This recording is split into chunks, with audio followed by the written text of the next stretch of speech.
औज़ुबिल्लाहिमिनश्शैतानिर्रजीम बिस्मिल्लाहिर्रहमानिर्रहीम इन्नल हम्दलिल्लाहि नहमदुहु व नस्तईनुहु व नस्तगफिरुहु व नऊज़ु बिल्लाहि मिन शुरूरि अनफुसिना व मिन सय्यिआति अमालिना व अशहदु अल्ला इलाहा इल्लल्लाह वहदहु ला शरीका लह व अशहदु अन्ना मुहम्मदन अब्दुहु व रसूलुहु इन्नल्लाहा व मलाइकतहु युसल्लूना अलन नबी या अय्युहल्लज़ीना आमनू सल्लु अलैहि व सल्लिमू तस्लीमा अल्लाहुम्मा सल्लि अला मुहम्मदिन व अला आलि मुहम्मद। आज मेरे पास जो टॉपिक है वो है प्यारे नबी की विलादत। हज़रत इब्राहीम अलैहिस्सलाम के बेटे हज़रत इस्माईल अलैहिस्सलाम मक्का में आबाद हुए। हज़रत इस्माईल अलैहिस्सलाम के 12 बेटे थे। उनकी नस्ल इस कदर बड़ी कि मक्का मुकरमा में समा न सकी और पूरे हिजाज़ में फैल गई। उन्हीं की औलाद में से एक बेटे का नाम अदनान था। अदनान के बेटे माद और पोते का नाम नज़ार था। नज़ार के 4 बेटे थे जिनमें से एक का नाम मुज़र था। मुज़र के अगली नस्ल में कुरैश बिन मालिक पैदा हुए जो कि फ़ाहर बिन मालिक भी कहलवाए। इनकी नस्ल बहुत ज़्यादा बड़ी और मुख्तलिफ़ कबीलों में बट गई। इन्हीं की औलाद में से हुसैन ने इक़्तिदार संभाला। हुसैन के 3 बेटे थे जिनमें से एक का नाम अब्दुल मनाफ था। अब्दुल मनाफ की अगली नस्ल में हाशम पैदा हुए। हाशम की शादी मदीना के एक सरदार की बेटी से हो गई जिनसे उन्हें एक बेटा पैदा हुआ जिसका नाम उन्होंने शेबा रखा। जब शेबा की पैदाइश हुई तो हाशम का इंतकाल हो गया। हाशम का भाई मुतलब मक्का का हाकम था।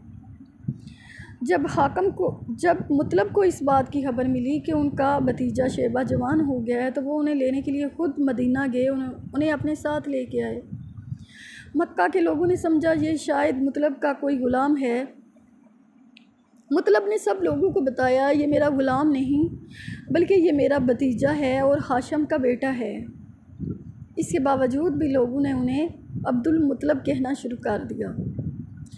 हज़रत अब्दुल मुतलब के बेटों में अबू तालब, हमज़ा, अब्बास, अबू लहब, अब्दुर्रहमान, ज़रार, ज़ुबैर, हारिस और अब्दुल्ला थे। हज़रत अब्दुल्ला अपने भाइयों में सबसे ज़्यादा खूबसूरत और पाक दामन थे।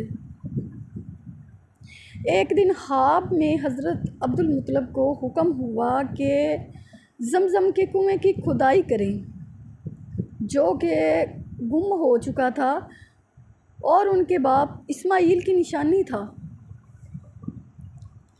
हज़रत अब्दुल मुतलब ने पूछा कि ज़मज़म का कुआं कहाँ है तो उन्हें ज़मज़म के कुएं की जगह भी दिखाई गई। हज़रत अब्दुल मुतलब ने कुएं की खुदाई शुरू कर दी और खुदाई के दौरान उन्होंने मन्नत मानी कि अल्लाह अगर कुएं की खुदाई मुझ पे आसान होगी और मैंने आसानी से कुएं की खुदाई कर ली तो मैं अपने बेटों में से एक बेटे की कुर्बानी दूंगा। जब कुएं की खुदाई मुकम्मल हो गई उस वक़्त तक वो अपनी मन्नत भूल गए। फिर उन्हें हुक्म हुआ ख्वाब में कि अपनी मन्नत पूरी कीजिए। हज़रत अब्दुल मुतलब ने ऐसा किया कि एक मेंढे को कुर्बान किया और उसका गोश्त लोगों को खिला दिया। फिर उन्हें ख्वाब में हुक्म हुआ कि इससे बड़ी कुर्बानी दीजिए। उन्हें एक बैल को कुर्बान कर दिया। फिर हुक्म हुआ कि इससे भी बड़ी कुर्बानी दीजिए। उन्हें एक ऊँट को कुर्बान कर दिया। फिर हुक्म हुआ कि इससे भी बड़ी कुर्बानी दीजिए। तो आपने पूछा इससे बड़ी कुर्बानी क्या है? तो आपको बताया गया ख्वाब में कि आपने मन्नत मानी थी कि कुएं की खुदाई मुकम्मल हो गई तो आप अपने बेटों में से एक बेटे की कुर्बानी करेंगे। तो अपने बेटों में से एक बेटे की कुर्बानी कीजिए।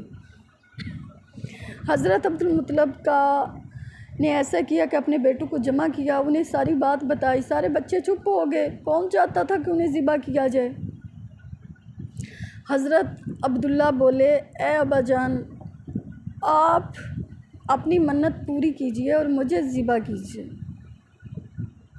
हज़रत अब्दुल मुतलब ने कहा नहीं, मैं अपने सारे बेटों के नाम की पर्चियाँ बनाऊँगा और कुरान अंदाज़ी करूँगा। जिस बेटे के नाम की पर्ची निकली मैं उसकी कुर्बानी करूँगा। उन्होंने ऐसे ही किया तो हज़रत अब्दुल्ला के नाम की पर्ची निकली। उन्होंने एक हाथ में छुरी पकड़ी और एक हाथ में हज़रत अब्दुल्ला का बाजू पकड़ा और उन्हें ज़मीन पर लिटा दिया। जब हज़रत अब्दुल्ला को ज़िबा करने लगे तो इतने में हज़रत अब्बास आए और उन्हें अपनी तरफ खींचने लगे। हज़रत अब्दुल मुत्तलिब उन्हें अपनी तरफ खींचने लगे। इसी खींचातानी में हज़रत अब्दुल्ला के चेहरे पे कुछ ज़ख्मों के निशान भी ज़ख्म पड़ गए, ख़राशें आ गईं, जिसके निशानात उनके चेहरे पे आखिरी वक़्त तक रहे।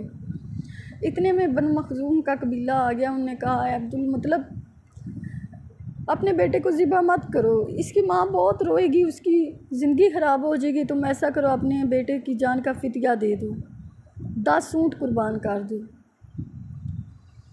अब्दुल मुत्तलिब ने कहा, ठीक है। उन्होंने मशवरा दिया कि एक पर्ची पे 10 ऊँट लिखो, एक पर्ची पे हज़रत अब्दुल्ला का नाम लिखो और कुरा डालो। अगर 10 ऊँटों वाली पर्ची निकले तो 10 ऊँट कुर्बान कर देना। अगर हज़रत अब्दुल्ला के नाम की पर्ची निकले तो ऐसा करना, 10 ऊँट और बढ़ा देना, फिर 20 ऊँटों की पर्ची और हज़रत अब्दुल्ला के नाम की पर्ची लिखना और कुरा डालना। अगर 20 ऊँटों वाली पर्ची निकले तो 20 ऊँट कुर्बान कर देना। अगर हज़रत अब्दुल्ला के नाम की पर्ची निकले तो 10 ऊँट और बढ़ा देना। इसी तरह 10-10 ऊँट बढ़ाते जाना, यहाँ तक कि ऊँटों के नाम की पर्ची निकल आए। हज़रत अब्दुल मुत्तलिब ने ऐसे ही किया, यहाँ तक कि एक मरतबा फिर उन्होंने 100 ऊँटों की पर्ची डाली। एक पर्ची पे 100 ऊँट लिखे, एक पे हज़रत अब्दुल्ला का नाम लिखा। फिर इस दफ़ा ऐसा हुआ कि 100 ऊँटों की पर्ची निकल आई और हज़रत अब्दुल मुत्तलिब को तसल्ली हुई। फिर उन्होंने 100 ऊँट खाना काबा के करीब जाके ज़िबा किए। तमाम इंसानों, जानवरों और परिंदों ने जी भर के खाया और उन्होंने किसी को भी ना रोका। उन्हें इस बात की तसल्ली हो गई, इस बात का इत्मीनान हो गया कि अल्लाह ने अब्दुल्ला की जान के बदले 100 ऊँटों की कुर्बानी मंजूर कर ली है। उस वक़्त अरब में भी फिर ये दस्तूर बन गया कि एक आदमी की जान का फ़िदिया 100 ऊँट होंगे। इससे पहले 10 ऊँट हुआ करते थे। हज़रत अब्दुल्ला अपने भाइयों में सबसे ज़्यादा खूबसूरत थे। उनका चेहरा किसी सितारे की तरह चमकता था। उनके चेहरे में नबूवत का नूर था। फिर उनकी शादी बीबी आमना से हो गई और वो नूर हज़रत बीबी आमना के चेहरे में चला गया। हज़रत बीबी आमना बताती हैं कि जब वो हामला हुई तो उन्हें एक रात ख्वाब में देखा कि उनके जिस्म से एक नूर निकला है, जिससे शाम के महल्लात रोशन हो गए हैं। मक्के के लोग चूँकि ताजर थे, हज़रत अब्दुल्ला तजारत की गरज से एक तजारती काफ़िले में गए और वापसी पे बीमार हो गए और वापसी पे मदीना में रुक गए अपने ननिहाल में। उनकी वालदा बनु नजार में सी थी। जब काफ़िला हाली वापस आया, उसमें अब्दुल्ला नहीं थे, तो हज़रत अब्दुल मुत्तलिब ने पूछा कि अब्दुल्ला किधर हैं। तो उन्होंने बताया कि हज़रत अब्दुल्ला बीमार हो गए थे और वापसी पे वो मदीने रुक गए। हज़रत अब्दुल मुत्तलिब ने अपने बेटे ज़ुबैर को भेजा कि वो हज़रत अब्दुल्ला को ले के आएँ। जब तक हज़रत ज़ुबैर वहाँ पहुँचे, हज़रत अब्दुल्ला का इंतकाल हो गया था। इस तरह हज़रत अब्दुल्ला रसूल पाक सल्लल्लाहु अलैहि वसल्लम की विलादत से चंद माह पहले दुनिया से रुखसत हो गए। रसूल पाक सल्लल्लाहु अलैहि वसल्लम 22 अप्रैल 571 में पैदा हुए। जिस तरह अभी अगस्त 2024 जा रहा है, इसे सी भी कहते हैं, कॉमन ईरा, एडी भी कहते हैं। मोहम्मद बिन इसहाक जो अनस इब्न मालिक के शागिर्द हैं, सही सनद के साथ उनसे कौल मिलता है कि रसूल पाक सल्लल्लाहु अलैहि वसल्लम की विलादत आमुल फ़ील के साल में चाँद के महीने रबीउल अव्वल की 12 तारीख को पीर के दिन हुई। आमुल फ़ील आम कहते हैं साल को और फील कहते हैं ऊँट, फील कहते हैं हाथी को। उस दिन आमुल फील का उस साल में मशहूर वाक़या हुआ। अब्राह अपने लश्कर के साथ मक्के में खाना काबा पे चढ़ाई के लिए आया, तो अल्लाह ताला ने अबाबील के थ्रू उस काफ़िले की, अब्राह के लश्कर की हलाकत कर दी। अब्राह का लश्कर हलाक हो गया। तो ये एक मशहूर वाक़या था आमुल फील का। उसी साल रसूल पाक सल्लल्लाहु अलैहि वसल्लम की पैदाइश हुई। रसूल पाक सल्लल्लाहु अलैहि वसल्लम की पैदाइश के बारे में तौरात में भी ज़िक्र मिलता है, अंजील में भी ज़िक्र मिलता है।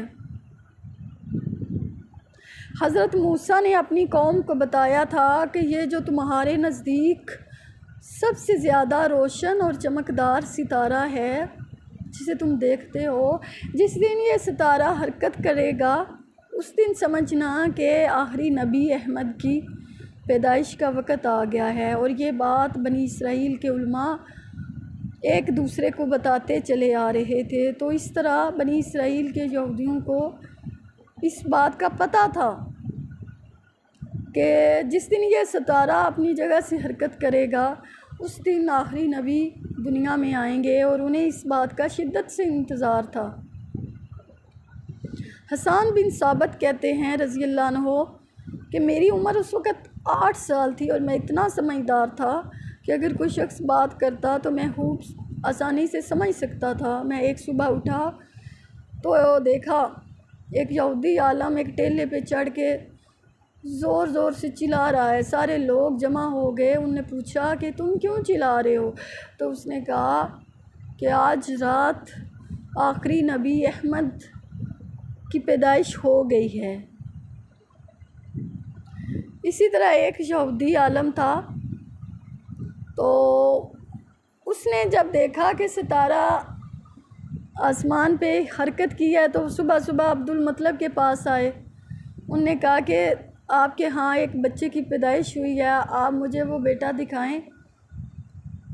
तो जब हज़रत अब्दुल मतलब ने रसूल पाक सल्लल्लाहु अलैहि वसल्लम ले के आए, उन्हें दिखाया यहूदी आलम को, तो उसने जब मोहर नबूवत देखी तो गिर के बेहोश हो गया। जब होश आया तो उससे पूछा तुम क्यों बेहोश हुए थे?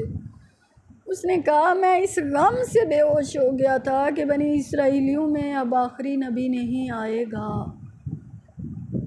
तो इतना गम था उन्हें यहूदियों को, इसीलिए वो जानते थे कि एक आखिरी नबी आएगा, लेकिन उन्होंने इस्लाम कबूल नहीं किया। उन्हें बस इस बात का दुख था, इस बात का हसद हो गया कि आखिरी नबी हमारे यहूदियों में, बनी इसराइलियों में क्यों नहीं आए।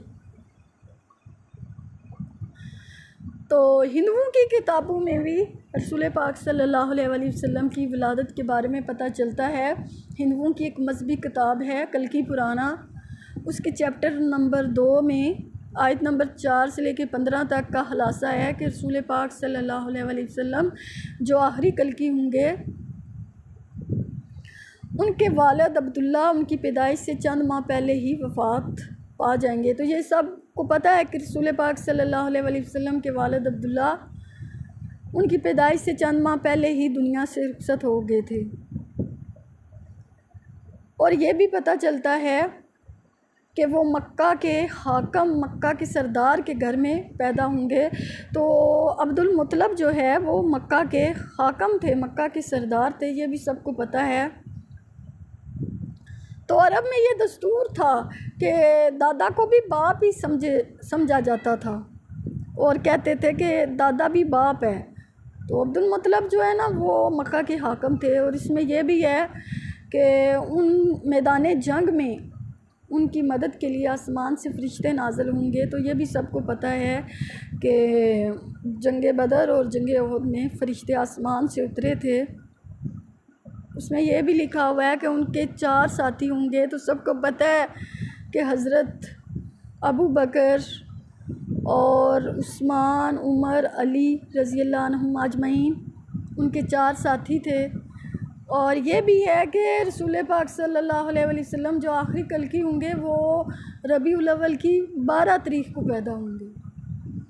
तो ये बिल्कुल इस पे उम्मत का इजमा है कि रसूल पाक सल्लल्लाहु अलैहि वसल्लम की विलादत रबीउल अव्वल के महीने की 12 तारीख को हुई, पीर के दिन हुई। रसूल पाक सल्लल्लाहु अलैहि वसल्लम जब पैदा हुए, उनकी दाया का फरीज़ा जो है अब्दुर्रहमान बिन औफ की वालदा शफ़ा बिनते अमर ने किया। रसूल पाक सल्लल्लाहु अलैहि वसल्लम जब पैदा हुए तो पूरे कमरे में नूर फैल गया और खुशबूदार सारा कमरा हो गया। रसूल पाक सल्लल्लाहु अलैहि वसल्लम ने पूरी ताकत लगा के खुद को जो है ना एक झटका दे के उल्टे हुए और अपनी कमर को ऊपर उठा लिया और सजदा किया ज़मीन पे। फिर सीधे हो गए और शहादत की उंगली उठाई और सीधे हो गए।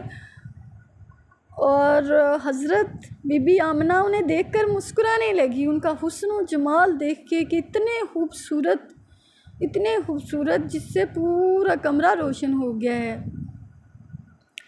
बीबी आमना कहती हैं कि मेरे कमरे में 3 औरतें जवान आईं तो मैं उन्हें देख के घबरा गई। उनमें से एक औरत बोली कि आप हमें देख के मत घबराइए, मेरा नाम हव्वा है, ये आसिया है और ये मरियम है।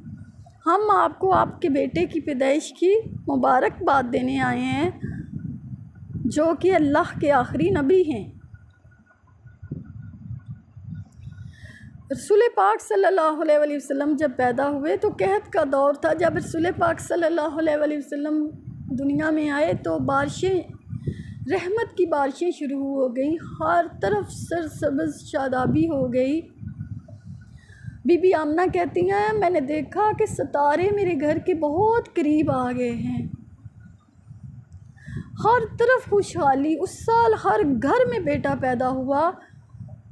रसूल पाक सल्लल्लाहु अलैहि वसल्लम बहुत खूबसूरत थे। जब हज़रत अब्दुल मुत्तलब को इस बात की खबर मिली तो वो आए, उन्हें उठा के खाना काबा ले गए, उन खाना काबा का तवाफ़ किया और अल्लाह का शुक्र अदा किया। शायर क्या हुब कहता है कि जिस हसीन घड़ी चमका तैयबा का चाँद, उस दिल अफरोज़ साथ पे लाखों सलाम। पतली पतली गुले कुद्स की पत्तियाँ, उन लबों की नज़ाकत पे लाखों सलाम। मुस्तफ़ा जाने रहमत पे लाखों सलाम, शमाए बज़्मे हिदायत पे लाखों सलाम। रसूल पाक सल्लल्लाहु अलैहि वसल्लम जब पैदा हुए तो बुत जो हैं वो नीचे गिर गए थे। आतिश कदों में जो आग जल रही थी वो बुझ गई। हर तरफ नूर, मशरक़ से मगरब तक बुलबुल गीत गाने लगी और हवाएं झूमने लगी।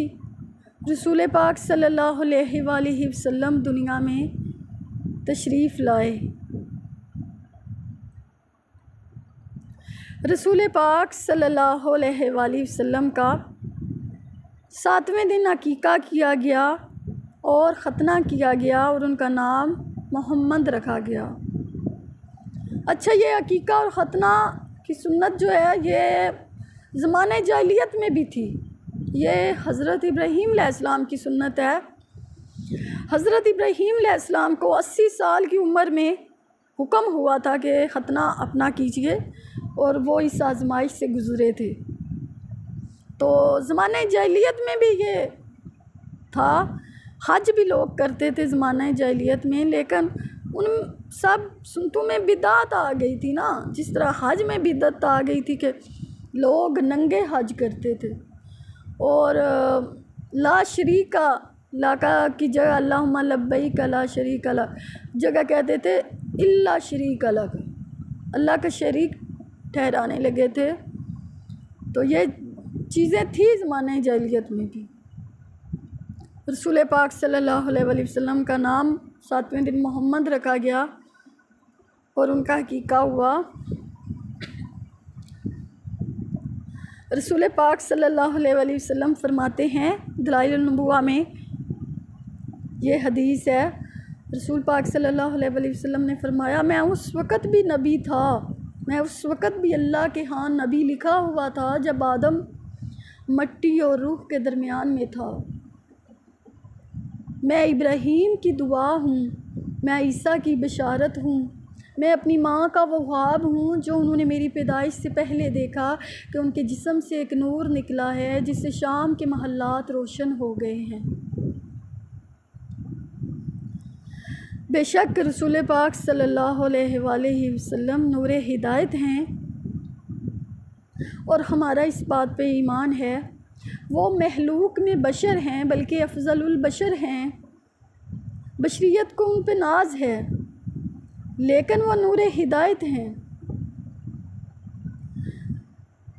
अहदीस की किताबों में सैकड़ों बल्कि हज़ारों अहदीस मौजूद हैं कि रसूल पाक सल्लल्लाहु अलैहि वसल्लम के मुबारक हाथों के मौजज़ात, मुबारक आँखों के मौजज़ात, उनके लुआब दहन के मौजज़ात, उनके पसीना मुबारक के मौजज़ात, उनके दुआएं जो उन्होंने की, उनके मुंह से निकले हुए अल्फाज के मौजज़ात, उनके मुबारक कुर्ते के मौजज़ात, उनके बालों के मौजज़ात सैकड़ों नहीं बल्कि हज़ारों की तादाद में मौजूद हैं। तो वो नूर हिदायत हैं, मखलूक होने में वो बशर हैं। व शहादु अन्ना मुहम्मदन अब्दुहु व रसूलुहु, अल्लाह के रसूल हैं और उसके बंदे हैं। कुरान मजीद में बेशुमार मकामात पे अल्लाह ने ख़ुद रसूल पाक सल्लल्लाहु अलैहि वसल्लम की तारीफ़ की है और उन पर दरूद भेजा है। बिस्मिल्लाहिर्रहमानिर्रहीम। अलम नशरा लक सदरक व वदअना अन्का विज़रक अल्लज़ी अन्क़ज़ ज़हरक व रफ़अना लक ज़िक्रक इन्ना अतैनाकल कौसर फसल्लि लिरब्बिका वन्हर इन्ना शानिअका हुवल अब्तर। जिनके हुस्न व जमाल की, जिनकी तारीफ़ खुद खुदा करता है, उसकी तारीफ़ करना हमारे लिए भी हम पर फ़र्ज़ है। ये बाइसे स्वाब का काम है, ये बड़ी शहादत की बात है। जहाँ तेरी याद है दिल नशी, वहाँ रहमतों का नज़ूल है। जिसको प्यार नहीं मोहम्मद से, वो तो आदमी ही फजूल है। बालगल्लुला बे कमाल ही, कशफत दुजा बे जमाल ही, हसनत जमीओ हिसाल ही, सल्लु अलैहि वालैहि। तो रसूल पाक सल्लल्लाहु अलैहि वसल्लम हुस्न व जमाल में भी बेमिसाल थे। रसूल पाक सल्लल्लाहु अलैहि वसल्लम जब तकरीबन 10 दिन के हुए तो बीबी हलीमा सादिया उनको अपने साथ ले गई, क्योंकि अरब का दस्तूर था कि छोटे बच्चों को सेहतमंद माहौल के लिए और ख़ालस अरबी ज़ुबान सीखने के लिए अरब के दूर दराज देहातों में दाइयाँ आती थी, उन्हें ले जाती थी। तो हलीमा सादिया उन्हें अपने साथ ले गई। वो एक गरीब खातून थी, उनकी साथी जो हैं दाइयाँ वो भी सारियाँ बच्चे ले के गई। लेकिन जब हलीमा रसूल पाक सल्लल्लाहु अलैहि वसल्लम को अपने साथ ले के गई तो उनके घर का माहौल बिल्कुल ही बदल गया। उनके घर में जितनी बकरियाँ थी वो इतना दूध नहीं देती थी। जैसे ही रसूल पाक सल्लल्लाहु अलैहि वसल्लम उनके घर गए तो सारी बकरियाँ दूध देने लगी, बहुत ज़्यादा दूध देने लगी। उनके घर में खुशहाली आ गई। उनकी साथी कहती थी हमसाइयाँ के हलीमा तुम इतनी अमीर हो गई हो, हम सारे लोग तो रात को चिराग बंद करके सोते हैं, बुझा के सोते हैं, और तुम रात को भी चिराग जला के सोती हो। तुम्हारे घर में इतनी रोशनी होती है, इतना नूर होता है, ये क्या है, इसमें क्या राज है, हमें भी तो कुछ बताओ। तो हलीमा सादिया अपने ख्यालात का इज़हार करती हैं और उनसे बताती हैं। शायर ने उनके ख्यालात को शायरी में क्या खूब कहा है। शायर कहता है आखे हलीमा होया कमाले जिद्दा मुल्ली कोई नहीं, ओ मिलिया लाले जेड़ा सब तो सोहना ओनू लेके आईयां, ओनू लेके आईयां। ਉਸ ਵਿੱਚ ਤੇ ਸਕਿਆਂ ਵਿੱਚ ਵੰਡ ਨਹੀਂ ਕੀਤੀ, ਉਹਨੂੰ ਸਵਾਨ ਲੱਗਿਆ ਕਦੀ ਕੰਡ ਨਹੀਂ ਕੀਤੀ। ਜਿਹੜਾ ਸਭ ਤੋਂ ਸੋਹਣਾ ਉਹਨੂੰ ਲੈ ਕੇ ਆਈਆਂ, ਉਹਨੂੰ ਲੈ ਕੇ ਆਈਆਂ। ਪਹਿਲੇ ਹਾਲ ਕੀ ਸਨ ਹੁਣ ਹਾਲ ਕੀ ਨੇ, ਮੇਰੇ ਲਾਲ ਅੱਗੇ ਤੁਹਾਡੇ ਲਾਲ ਕੀ ਨੇ।